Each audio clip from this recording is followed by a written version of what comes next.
Orang itu tidak pernah tahu. Kadang-kadang Allah itu kita tidak pernah tahu. Andai kan boleh dibahasakan, kita tidak pernah tahu cara berpikir Tuhan.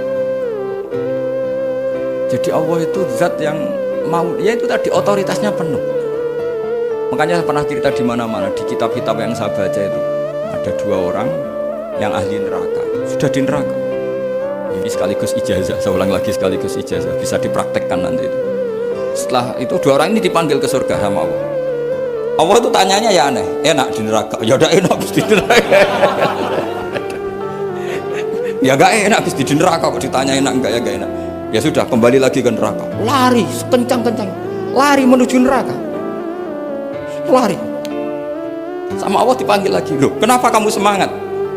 Ya Allah, saya ini kapok, saya ini trauma. Dulu ketika engkau perintah, saya ini lelet sekali. Disuruh sholat lelet, disuruh zakat lelet. Maka ini dengan perintah saya semangat supaya nggak ngulang kesalahan yang sama. Akhirnya sama Allah dipanggil. Ya sudah di surga aja, di surga. Karena semangat lari menuju neraka.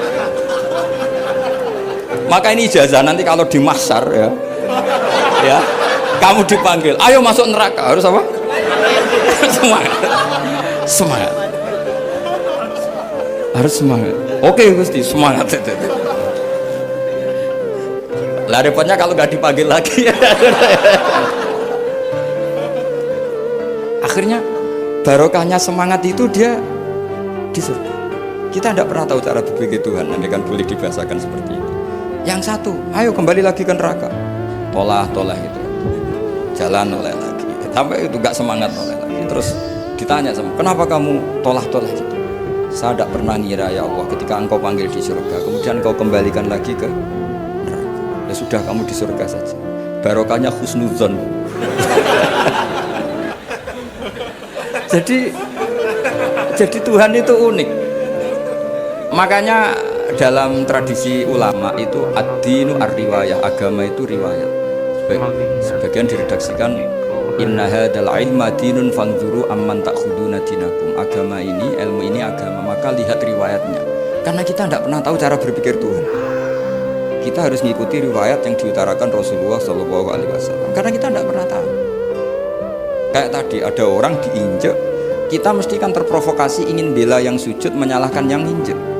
Tapi ketika yang sujud mencatut nama Tuhan, Allah tidak akan memaafkan kamu. Itu Tuhan tersinggung karena sifatnya direduksi satu, diambil satu, disembunyikan satu. Loh, ada kan dia begini mungkin malah Allah maklumi. Saya tidak akan maafkan kamu. Enggak apa-apa Allah, kan saya. Kan tidak mencatut namanya Allah. Selama hidup saya tidak akan maafkan kamu. Allah nggak akan tersinggung.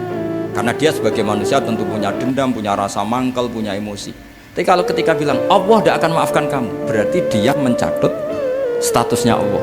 Dan Allah disifatkan hanya satu dari sifatnya Allah, yaitu hanya sifat menyiksa. Padahal Allah punya sifat memaafkan.